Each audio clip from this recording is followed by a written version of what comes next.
you're well, and I hope you're having a really lovely day so far. So our next video is with a coaching lady who is local to us, who I've known for a number of years. And she specializes in helping entrepreneurs, mostly female entrepreneurs, in sales coaching. And we spend the next 45 minutes or so just talking about the shift of becoming an employee to becoming the CEO of your business. We also cover how we can find it so difficult sometimes to sell, or that we are so concerned that maybe we're being too salesy within our business, or actually how difficult we can find it in promoting our businesses because we're so concerned that we can come across as salesy or pushy. So I hope this next 45, 50 minutes will be useful for you to maybe think about selling in a different way, and how sales doesn't need to be pushy or uncomfortable, but actually is a nice way of helping more people. Perfect. So hello, everybody. Thank you so much for taking the time to come and join us today. I'm super excited about this recording, and I'm really looking forward to sharing it with you. And extending a really warm welcome to Sarah. Hi, Sarah. Hello. Hello. Sarah is a business and mindset coach and has got some really fantastic things for sharing with us today. So I hope that you find this really useful. So Sarah, welcome. Thank you so much for having me. Oh, no, it's so nice to have you. So Sarah, tell me a little bit about yourself. What's your name and where'd you come from? So I'm Sarah Hanlon. I live in Buckinghamshire, so not far from you. But I have a small business at the moment that is around business and mindset coaching, and that's kind of where we'll go into where that's kind of been born out of. But yeah, that's what I'm doing at the moment. That is so nice. So I know we talked really briefly before we started recording, but without taking too many gems away, about the fact that for so many aromatherapists, aromatherapy is like a second career, or maybe even a third or fourth for some, but there's something that's born within them with this desire to become an aromatherapist, and either they gradually transition through their studies and then have this side hustle of aromatherapy business on this wrapped around full-time work or something, and then gradually the shift happens. And there are those that have the opportunity to go, I'm closing the door on that, and this is what I'm doing now, and I'm going both feet first into this world of aromatherapy. I'm going to become an aromatherapist with the business. And it's lovely that actually you said you can understand that and relate to that journey, but I would just love to know more and share that story with everybody. Yeah, absolutely. So I spent nearly 18 years, 18 years as a sales professional, coach and manager in the pharmaceutical industry. And my kind of journey, I've always had coaches during my career as executive coaches during my career, particularly around sales skills and so forth. And I then took a journey into life coaching and sort of mindset and manifestation. Nice. And it kind of came about in a really strange way. I actually met my first coach, who was sat next to me on a sunbed on holiday in Mexico. Brilliant. And we just got talking because she was on her laptop, and I was just really interested, and she was chatting to me about what she did. And I started to follow her, and I still follow her now, actually. It's still part She of was her. Obviously self-employed, being on holiday with the laptop. Yes, absolutely. Yeah, you can spot her out off. You should have known then. It was lovely. We were just chatting, and I thought, I've had, as I say, I had executive coaches, but what she was talking about made absolute sense to me around the whole mindset piece, around what you kind of put out, you get back. And actually, if you think about it in the real simplest of terms, you kind of, if you are walking down the street with a grump on your face, no one's going to interact with you. But actually, if you walk around with a smiley face, somebody might say, oh, good morning. And actually, that kind of interaction might make somebody's day. And it was kind of all around that sort of mindset and that interaction with people. And I then this was 2019, and I kind of followed her, did some bits and pieces, and I then went down the life coaching route, and I'm a certified life coach.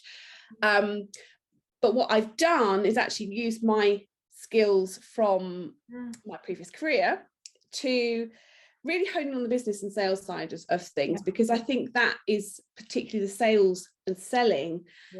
I find a lot of my sort of coaching contemporaries as well really struggle with that. They can do their zone of genius, which is obviously coaching for me, aromatherapy for you guys, but actually the business side and the actual selling side is a real struggle for some people, because actually it's not something that everyone ever does in their career, and it can feel really uncomfortable. And I think that's, you and I have talked about it as well. I think what you offer is so necessary. I think it's so hard to to promote yourself and to talk about yourself. And when students come in and they're doing an aromatherapy diploma, I always say, you don't start your business when you qualified, you start it now, and you bring people along for the journey, because people are interested in what you're learning about as well. And a lot of the students feel so uncomfortable, and when first you get that kind of, I don't really know everything, I'm going to be found out, that kind of imposter talk, isn't it? That thinking that people are going to realize that you don't really know what it is you're talking about. And yet it's really funny.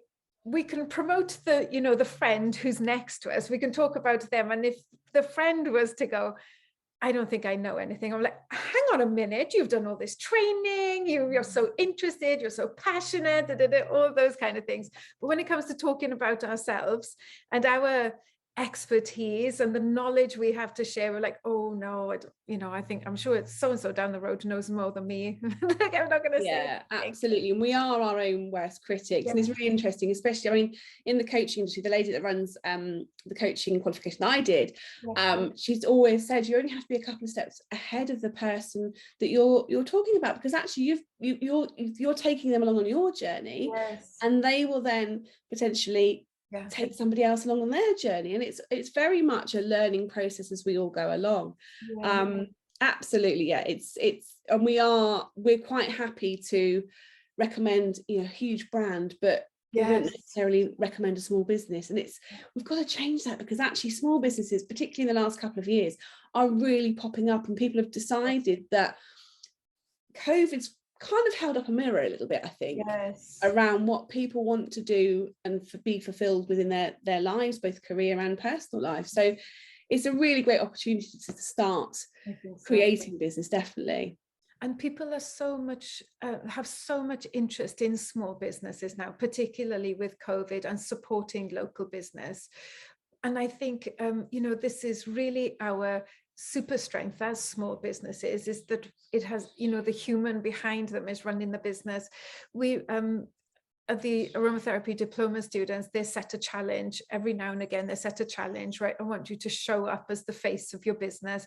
You put your face to the screen and introduce yourself and tell people why you're so passionate about what it is that you're doing. And everybody's like, oh my gosh, okay, I've done it. I put a post up and it's got my face on Instagram and everything, and that is, but people are interested in that. And I think the more that we can talk about it naturally, the more authentic we seem, but also people see the human behind the business. And that's the bit that they kind of want to buy and invest into, as well as they get in a return, because you're offering something of excellence.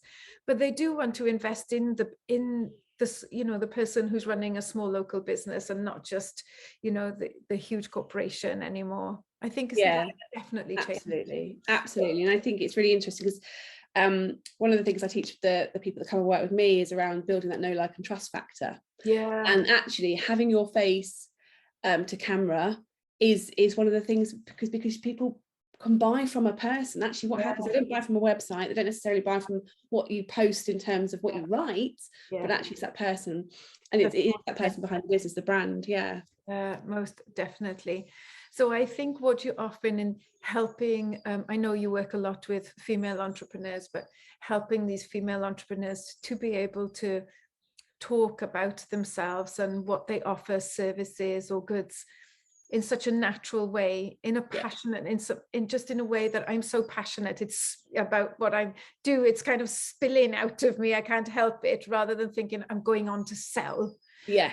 that can change it. But I think, yeah, getting people talking about themselves is brilliant. Yeah, absolutely. And I think it's, you know, when I think you have to have that passion behind your product. I mean, obviously my previous career was in product sales in the pharmaceutical industry, and I could never go and work for a company where I didn't believe the product would make a difference, because actually it would have been inauthentic and absolutely against the integrity I had, because you have to have that passion in what you do, because then that gives off those vibes to people. They're like, they want to come along for that journey. I want to be that person. I want to be with that person. They're my type of person. I really want to be in their energy. Yeah, absolutely. And I think the other thing that, you know, when a lot of people make this switch, because I do travel along with, you know, a lot of students who make that journey from being an employee to then being a business owner, and the switch is huge, isn't it? You know, like we're just talking about your coach on holiday with a laptop. You know, when you're employed, maybe that's not something you would have to do, but actually when you're on holiday and an email comes in, even though the out of office gone on and say, you know, I'm taking time away to rest or whatever, but you're sitting there going, oh, if I don't respond to that, they might go somewhere else, or someone that, you know, they'll think I'm ignoring them or something. And even though you might not respond to them, the push and pull inside of you going, should I? No, you're on holiday, have a rest. That, you know, all these things, that's the shift from being an employee to being self-employed, where all the responsibility ends up at your door. That can be quite a huge thing as well. Have you found that with your business, making the shift? Yeah, absolutely. Personally, and I see it with my clients as well, I think there's a massive mindset shift that needs to take place, because you kind of like, I've worked in big global organizations, and my job was this. And I wasn't, you know, obviously I did extra projects and things because I was on various committees and things, but it, you know, you were on a path, and that was your path, and you didn't stray into other things because that was somebody else's job, and they were very protective of it. You never did that. I didn't think of that. It's, you know, it's madness, because actually it's all encompassing. And it's so important from a mindset perspective to have really clear goals. Like I've done goal setting for many years, but I'm a huge advocate of goal setting, not just kind of the financials, but how you want to feel, the feeling, the energy and the mindset you want to have in certain time stamps as well. And I think that's so important to have that, and also putting boundaries, because what tends to happen, I was talking about this morning actually, what tends to happen, and we talked about it as well, you kind of have to, if you're working at home on your own, there's lots of distractions, the house and the things and the dog, all these things. And actually it's having those boundaries in place so that your clients know that this is when I'm contactable. I do have a family, or I do have this, or I have other responsibilities, and owning those boundaries, because keeping that faith of being, if they go somewhere else, that's okay. Because other people ideal client, are they? If they're no, they're not your ideal client. Other people will come, and actually a client saying no is sometimes the best thing that can happen, because actually what it does is it opens up the space for the ideal client to come in, who then might be with you for a longer period of time. And it's very, getting rejected in sales is it's a very kind of, you have to learn to just be like, oh, that's okay, more is coming, and keep that faith. Yeah, I hadn't actually appreciated the thought of the shift from kind of being employed to self-employment, where, you know, that's your job and you do your job, and then no, that job is someone else's job, don't do that job. And then of course you're self-employed, like, oh, okay, so from Monday afternoon from 3 till 5 I'm admin, and then from 5 till 7 I'm doing accounts, and then obviously between 9 and 3 I'm actually seeing clients and that kind of thing. And then I'm the cleaning lady, you know, between 8 and 9 or whatever, and it's all these different hats, and the juggling of that as well, that can be quite overwhelming for many.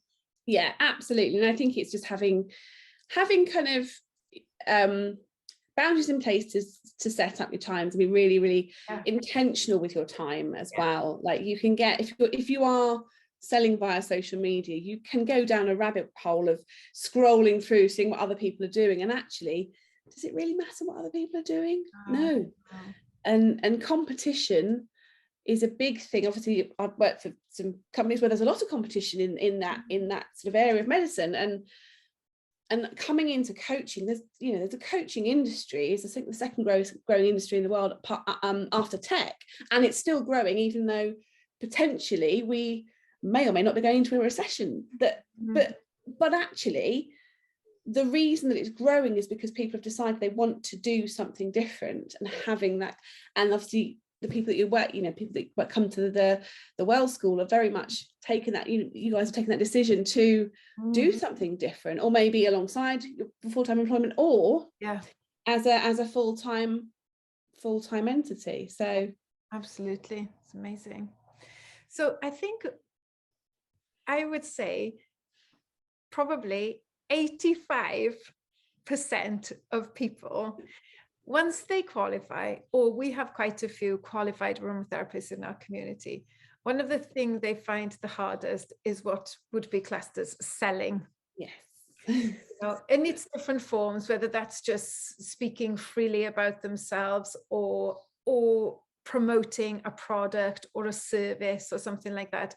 And I think this is what really caught my eye about your business, that I know I've seen it on your Instagram, that actually stop thinking of selling as selling, but actually of serving. And I just thought that is so great, because as an aromatherapist, we've transitioned into becoming aromatherapists because we want to help people. And actually, if we think about the product or the service that we're selling, that we are offering, is actually serving to help someone just in a different way, it starts to shift things, doesn't it? Yeah. You think, oh, actually, I'm not selling like a used car salesman. I'm actually saying this is available to help if anybody's interested in there. So I really love the way that you shifted that idea of sales and selling around business. And I think it's so important, because I think if we are providing value, whether that be a service, a product, it's all about, you can't force people to buy anything. You actually can't force people to buy anything. They might feel uncomfortable, you might feel uncomfortable, but actually nobody buys something and then thinks, oh, I didn't really need this at all. I mean, there might be a few, but it's not the norm. And when you kind of think of it as, I'm providing a service to someone who wants to pay me for that service, and be in my energy, be in my time, be in my expertise, it becomes less of a, oh, I've got to do the selling part now. And that's what I find a lot in and actually that's the way where I've worked for before has been set up. You have a sales division, you have a marketing division, you have HR, product development. They were all separate divisions, whereas actually when you're in your own business, selling is part of everything you do. And one of the examples I gave on that post that you're referring to was around recommendations. And if you were to recommend a restaurant that you've been to, you really, really enjoyed, actually what you're doing is selling it to your friend. Yeah. It's just, you're not saying to your friend, you must go to this and you must pay for it. You're saying, I really enjoy this. I think you probably would, given that you like this type of food or this ambiance. And actually, it's a form of selling. We don't, and I go to network meetings and all of the ladies say to me, I hate selling. And I'm like, you all sit in one-to-one sessions and talk about your business with each other. That's selling. Yeah. It doesn't have to be this kind of pushed feeling of, oh, I feel really uncomfortable if I feel like I have to buy something, because otherwise he's just going to keep hovering. I'm like the kind of the people that hover around you and you want to swat away, because actually you just want to make a buying decision on your own. It all depends on how you sell and how you buy are very, very similar as well. So if you are quite, actually, yes, and I'm going to buy that, I'm going to pay in full, done. Yeah, that's probably how you sell. But actually, there's very different ways people buy things. People buy stuff out of wanting exclusivity, feeling that they have, because it's the trend. It's and the psychology of actually buying and selling is very interesting, because it's not, we don't necessarily buy we buy at various points in our journey through a product or through a service journey. Tell me more about that. That sounds interesting. So if you think about it, if you use Instagram as an example, there's kind of like a way that a client will come, or a potential client will come into your audience. So they'll come into your audience and they might have liked some of your information, some of your posts, various forms. And then you start to do more information that starts to almost nurture them So you might get them on an email list, you might provide a free resource to them. They become part of your email list. You then might have email marketing as part of your kind of selling process as well. Yeah. And then there's various people will be at various points during that kind of ecosystem. At that point, they went, once they're nurtured, they then potentially go on to buy one of your products or services. And depending on where they are in their journey, so I have various levels of interaction with me. Yeah. And depending on what people want in terms of their kind of radius to me and the amount of time I spend with them depends on what they buy. But actually, somebody might come to me and say, I'm really stuck on this problem. Yeah. And I say, well, okay, we'll do like a one-off session, but actually somebody might want to work with me for longer. Yeah. And it's all around for you guys, it's all around, well, actually this person might come in for a treat that might have been paid for by somebody else as a gift. And it's how then that experience then almost keeps them in your ecosystem, because actually you then provide some value around the product. You might give them some information, and they might have a thought, actually next time I'm going to go back there because I had a really good experience. So it's around kind of the buyer's journey starts with not having any interaction with you at all, to becoming to the point of where they think, actually I really want to purchase, and I know how I want to purchase and who I want to purchase from.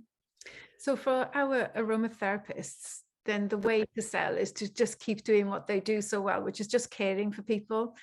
Just bringing them along to the next bit. Actually, you're not dragging people kicking and screaming to your shop, online shop, or into your physical premises to have their massage, or to get a cream or a product from them.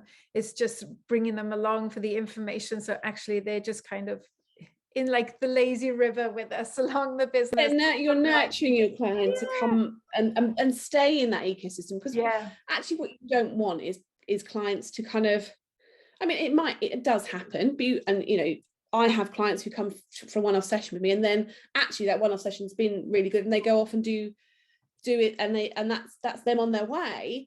But actually they may well come to me for one session and go, I'm really struggling with this part. We do that, and then they come a few months later, actually I really want to do that, but I offer something that's slightly longer. So it's all about tailoring as well to kind of your client base and who you particularly want to work with, because and I don't work with everybody that applies to me, because I have to be in the right energy with that person, and know that I know that I can get them the result they want. Yeah, that's really good. So what other tips and tricks do you offer your clients then to help them to make sales easier? I think a lot of the thing is around not seeing sales as a silo, and kind of having it as part of your business every day, and actually thinking, do you know what, every day you can make a sale whether you're selling or not. And almost when you're in a conversation with somebody, you almost want to get to the point where the obvious next step is a purchase, whatever that might be, of an aromatherapy, or of a massage, or of various products and services. And I think this is where it all comes down to, again, providing the value and nurturing your kind of current clientele whilst bringing on new members. I think the real key other tip, apart from the selling is serving, is also really understand whether you're running a business or a hobby. And I know we've spoken about this, and I put a post on it last week, actually this week, because actually selling has to be a part of your business. And I know people feel really uncomfortable doing it, because it does conjure up those moments of, I don't really want to ask for money because I don't feel comfortable. And that's the other thing, is money mindset. Money mindset is a huge thing. And actually I do work with my clients on money mindset as part of my courses, because how we feel about money it does have an effect on how we sell, or how we bring money into our business. And a lot of the beliefs we have around money, and actually around selling as well, can be picked up in tend to be subconscious, which is picked up in early childhood. And a lot of the time when we have those thoughts and opinions about money, like money doesn't grow on trees is a classic phrase that most of our parents have used. And actually it's not our opinion. It's an opinion that was given, or kind of like a blueprint. It absolutely is a blueprint that we have, that then kind of manifests as an aversion to asking for money for payment. And if you had a primary caregiver who was really very, very held onto money really, really tightly. Oh, actually, you didn't have any money growing up as well. So like a poverty mindset. Yeah, absolutely. And it all affects how in business you call in money from your various services and products. That's really interesting. There's quite a bit to unpack there. There is, and it's really, and actually it's quite it's a really interesting topic, because how and subconscious beliefs and various limiting beliefs in themselves are really interesting, because a lot of the time they weren't ever our beliefs, and actually they're beliefs but not facts. Yeah, absolutely. That is really interesting. I know that you're coming into the school to do that with the students, aren't you? I am, yes. I can't wait for that one. So me too, that one is. Tell me what other ways that, because I was just thinking then that we talked about the testimonials that we can, reviews that we leave for businesses as well. And actually that's a way of selling, even if you don't realize it's selling. So clients are selling for us when they're sending in testimonials or reviews. So we encourage students to do that a lot, pick up your reviews and your testimonials and keep them, because actually that might be something that will be a hook that catches someone's eye that really needs that at that point. You know, if for example someone says, oh, actually you made me a cream for my eczema and it was amazing, really cleared that up, and someone else go, that's exactly what I'm looking for right now. So actually using their words as a way of selling a product or a service. But what other ways do we sell without selling, without that traditional labeling, that a secondhand salesman just following you around?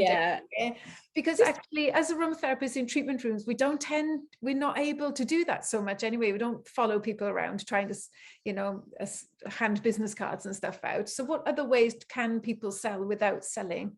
So I think things like referral schemes would be a really, really good idea. And absolutely, in terms of testimonials on social media, if you're using social media as a vehicle for gaining clients and so forth, that absolutely, I actually have a little on my social media of all the testimonials I have, and I make sure I save them for my insights, so that every so often I can send them out again, because word of mouth and people's personal experiences is so valuable to have as a business owner. The other things would be just providing value in terms of talking about you. So you may well do a product spotlight.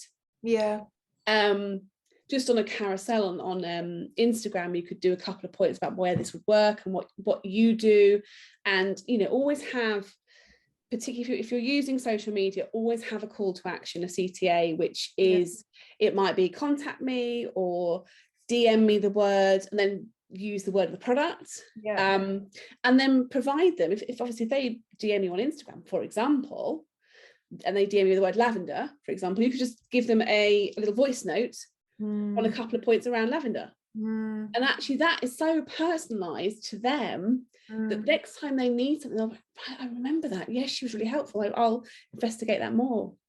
Do you know, it's really funny, isn't it, that the more we think about selling, I used to have a really bad mindset around selling and thinking, I don't want to be pushy to people. I don't want to be the pushy person, like, oh gosh, she's always trying to, don't speak to her, don't have eye contact with her, because she'll be like trying to get you booked in.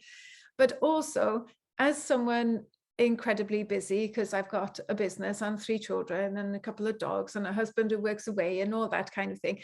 And if someone is talking about their business or their product or their service and they don't finish it with, this is how you can get hold of it, I'm like, God, wait, where's your website? How am I going to buy this? Like, come on, quick, I'm in a hurry. I need to sort this out. So it's also thinking, switching it from, I'm actually not being pushy, but I'm trying to make it as easy as possible for people to get this if they choose to, if they want to. And I think a lot of people, you know, they don't sell almost. Some people get really panicky about the amount they are talking about their products and services and selling, but actually studies have shown that people have to have seen your product or service. I think the last time I looked at the data around, it was between 7 and 20 times. Yeah. So what actually happens is people post something on social media, and then they post and hope or post and run, and then they like get all sort of negative because no one's actually responded to them. And what's happened is the person who you thought might well buy didn't see that, because I mean, as you know, on Instagram stories, it stays up for only 24 hours. Well, this is it, because especially with Instagram, you have the life of a post or something, it's like 6 hours or something like that. You know, Pinterest is months, isn't it? Pinterest is quite good. But Instagram, it's like a matter of hours and it's gone, hasn't it? So you just, I mean, I've done that before, where I was running I don't know if it was a workshop or a course or something, and I think I'd posted about it maybe 4 or 5 times. And then after it had happened, someone got in touch and said, I didn't know about this. And I was like, yeah, but I posted about it like 4 or 5 times. And she said, oh, I completely missed it. And I know that she's someone that really interacts with our account as well. So it's not like, oh, well, you know, you haven't looked, so Instagram hasn't shown you our account for the last 6 months or something. But it just, and especially because we scroll quick as well, don't we? And if you have the right photo or just the right thing to catch someone's eye, that's all that gone as well. You want the stop the scroll type wording, and those are really hard. Yeah, they are hard, but there is a knack to them. And there's particular words that you can pull out that do stop people from scrolling. But the other thing I just want to point out on what you said about obviously that particular client who hadn't seen it, that's where, and I really implore this, because I know my own business coach, she actually lost her Instagram. And she had about 1,500 followers. And actually, you don't own your Instagram. No. So that's where I really the importance of email marketing. And actually, if you talk to social media managers, they say that email marketing is still something that is, I think we've kind of thought, oh, email's just a bit old school. Now we're all on the socials. But actually, email marketing, I mean, particularly if you and I, Karen, of that age, you know, we are, you know, we do sit down and have a little check of our emails. I'm not necessarily always on particular socials, but that's a really important thing to have as well. And offering things like, if you have got an email list of clients and you know, May Madness, for example, here's a good one. Offer your email list an exclusive deal for a certain percentage off, or a certain you're doing a certain product spotlight for a month, and just make it exclusive to them, and then offer it out to your wider audience.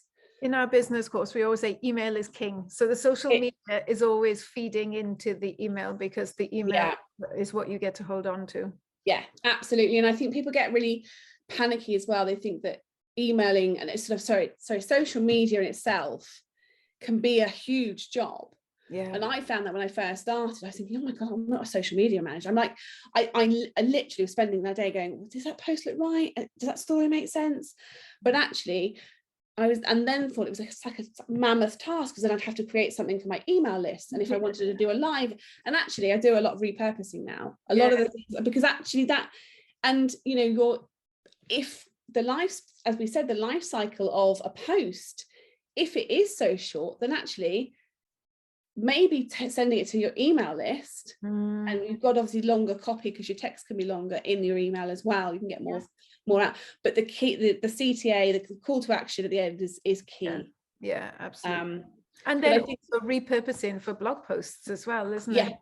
Absolutely. And I think the other thing around the CTAs and email marketing, we've all been guilty of it, is we only send emails to our list when we've got something to sell. But actually that can be really off-putting, because it'd be like, oh, you only want my business when it's right for you. But actually having those nurture emails and the value emails in between, or even having like a monthly resource that goes out purely to your email list, and then saying to people on social media, I've just sent out this really amazing resource, it's exclusive to my email list, would you like to join it? Yeah, that's a nice way of doing it. Yeah. So, And being inclusive rather than salesy. yes. Yeah, nice. Absolutely. Any other hints or tips how to sell without being salesy? Oh, I think just be natural. I think just not, don't shy away from it, and be comfortable with rejection. It's a really big one because it's all a mindset thing. But and I think as well, the key mindset, sales mindset thing is to not put your own self-worth and value onto your product or your business. Oh, that's interesting. Detach from the outcome, because actually whether someone buys from you or not is not a reflection on you. And people get really, particularly as it's serious, because we kind of think it's our business, it's our baby, and it's about us. And actually, when rejection happens, say, actually, I'm not going to buy, it's not because you're not, it might be that actually they've gone, actually, I don't gel and I don't feel that's right. And that's okay. And being okay with that and not putting your own value or your own self-worth on that, kind of hooking onto that, is really, really important. Really important, because it's so, it can have such a negative spiral. Yeah, it really every time, and it becomes a kind of habit. Then after, if you get a no, it becomes a habit that then feeds into your, oh well, I'm not good enough. Yeah. Oh, that person's better than me, maybe they're going to get more business, maybe I should just go back to my job. Yeah. And it's just no. I remember that I was really reminded of that when I went to a Christmas fair selling our products in December, and this lady approached the stall, and I hadn't met her before and I didn't recognize her name, and she's like, I follow all your social stuff, I absolutely love it. When you talk about the oils, I can just imagine myself in your building inhaling all the aromas and stuff. And I was like, oh, have you been to our building? No, I've never been in, I haven't been in there yet, I've never been in there. And she said, but I was so excited to see that the Well Retreat was here, and I really wanted to come and sample your products and buy some products for Christmas presents. And I said, I don't even recognize your name. She said, oh no, I never post or interact with the stuff on social media, just like looking at it. And that's the thing as well, isn't it? It's kind of, you know, you're putting stuff out there and maybe not getting a response straight away, but actually when people see you, I remember going to a marketing session once, and they were saying, you don't put adverts and you don't market necessarily to get something in that moment. What you do, you promoting and marketing, so that, for example, if we're talking massage, if you're talking about how you can help people who've got lower back pain or neck pain or etc., at some point, if that was to happen to them, they'll have seen your business and your branding around so much that they'll go, oh, right, I'm going to call them because I've read that they've got that as well. So sometimes putting content out there, even though it doesn't get the response that you want, you just don't know what seeds you're planting that will come to fruition a little bit later as well, at the right time for the client, and not necessarily the right time for you. Yeah, absolutely. And it's so true that actually there's a lot more people watching you than you actually think. I know. And it can crazy, be, you know, signing a client can come out of, for me, can come out of nowhere. They could not have made any contact with me apart from, I want to do this particular thing. Yeah. And they haven't ever, they're not on my email list. They've obviously seen something that's resonated with them in that moment, but they've not then gone, right, I'm going to do that now, because it might be that they haven't got the finances, or they're not in the right space to do it now. But then a couple of months later, they're like, I remember that post you put about X, Y, Z. And so you're going, build momentum. I don't even remember what post that was. What are you talking about? But it's all about momentum as well, like, you know, because actually what you do now might come to fruition in 3 months' time. Yeah, and just putting yourself out there, just being visible. Yeah. If you don't fill the space, someone else will fill the space. So just get the stuff out there, and then at some point it will start coming back, won't it? It will start coming back. It will, definitely. Nurturing and looking after people properly. Yeah. Yeah, absolutely. And you're telling them where they can find you. The CPA. The call to action things are that can be the bit where you can write this beautiful post that you've thought about and created a lovely tile for it, and then the salesy bit is when you're going, oh, DM me, message me, my website, link in the bio, all that kind of thing. That's the bit that you then feel, oh, that's the salesy bit. But without it, it's actually frustrating to the customer, because it then becomes a difficult thing to purchase or Yes. get in touch, doesn't it? And actually, if they've then got to go searching for the information. I remember when I worked, one of the companies I worked for, pharmaceutical companies, they had like I think it was like a 4-click policy on all of their things. So you only had to do 4 clicks to get to wherever you needed to be on the homepage and things. And actually, it worked, because you didn't go sit there and give up after the 15th thing. You're like, oh God. Yeah, absolutely. That's really good. What about anything else about sales or selling you would quite like to share? I think for people who are selling sort of products and services, it's just all around just have confidence and know that you are the expert. I think people get really worried as well about being the expert, being seen as the expert. And actually, I've got one of my lovely, amazing coaches that I follow. She's a 7-figure coach. The expert is a person that knows the most about a subject in an average room. And that, if you're in an average room, you know you're the expert at something. And it's having that confidence to go, I am the expert, I do know what I'm talking about. And we all have wobbles. Even I've had wobbles. I was like, oh, selling, I've got 18 years experience in selling. I've got a lot more than the general population. And it's all about having that confidence, because actually, if you're not confident in yourself, then people won't be confident to buy into your service. Yeah. And that's really key. And how you show up and how you talk about your things that you're doing and you're selling and the value you provide has to come with a real passion and real confidence. Yeah. It is so interesting, isn't it? I was teaching about aromatherapists as expertise, and there's that, I can't remember what it was this brilliant resource I'd come across where they say sort of Olympic athletes are classed as Olympians in their training when they've done like 10,000 hours of training or more. And you think of how many aromatherapists in their rooms can add up their training and the additional reading and the additional training, and then the seeing the clients and picking up all those things. And if you think, well, if you can pick up those 10,000 hours, you can quite easily call yourself the expert in the room, because you have invested so much time and so much knowledge into that. And I think what really surprises me is the amount of people who call themselves experts, and then when you look at what the qualifications are and you're like, oh, good grief. Yes. Okay. Yeah. Absolutely. Yes. I think you have to be careful claiming to be an expert unless you really are an expert. And you've got the absolutely. And if you've done, if you've got that kind of accolade, then absolutely you are the expert. Talk about that, because that's training that you have worked really hard for. The qualifications that the aromatherapists within our community have.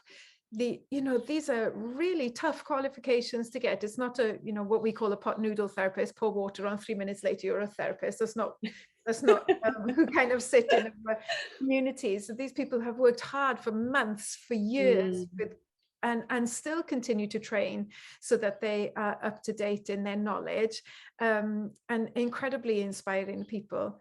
And yet they wouldn't never think of themselves as the expert. And yet we look at each other like, she's really good, or he's really good. They have so much knowledge. They're amazing. I would go to them if I need a treatment. And yet they would never think that of themselves. And it is about confidence and just having that. And that comes with having clients as well. It's kind of like chicken and egg. You have to exude that confidence and act as if it's already happened. How do you then manage that with the fine line between confidence and arrogance? I think where your sort of ego comes into play and there's huge arrogance around it, you just have to be very, very authentically you, because no one can take that away from you. That's your X factor, is very much being you and the value you bring to your subject matter. And people don't buy from arrogant people. They just don't, because they find it really pushy, and you know, sales unfortunately has got that kind of reputation because it has come from people who are quite sleazy, pushy, don't really ask any questions, just make assumptions and go, you need to buy this. Actually, you sell to what the customer needs, and you need to ask questions to identify what that actual need is. Yeah. And actually our aromatherapists, they do that. You know, you go through a full consultation with people and sit with people, have time with people, so you can, you know, prescribe bespoke what that client wants. So I think, again, if you're doing that, you can definitely stand on, you know, really tall, knowing that you are prescribing the right thing for your clients, offering value and service, rather than just, I'll just take your money, thank you very much.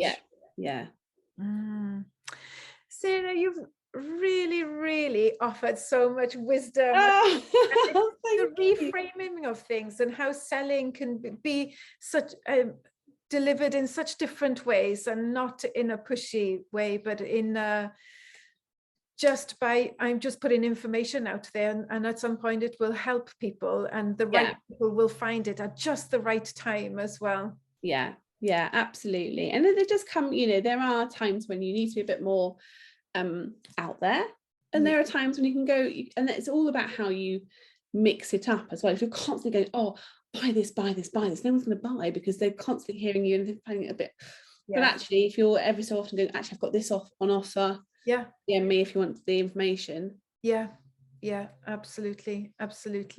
Oh, that's brilliant. Thank you so much, Sarah. So tell me, how can people find you if they want to go, I'm just going to go and follow her? So I'm predominantly on Instagram. My handle is Sarah_Hanlon, which is HANLON _coaching. And I do have a Facebook page, which is Sarah Hanlon Business and Mindset Coach. And people can contact me through there, or on Messenger, and also through Instagram on the DMs as well. So perfect. I will add all of those to the information as well. That's lovely. Sarah, thank you so much. Oh, you're very welcome. Thank you for inviting me. I'm looking forward to having you in the Well School diploma class. I think it's going to be brilliant. So thank you so much for that. Thank you. You're welcome. I shall speak to you soon. Thanks. Take care.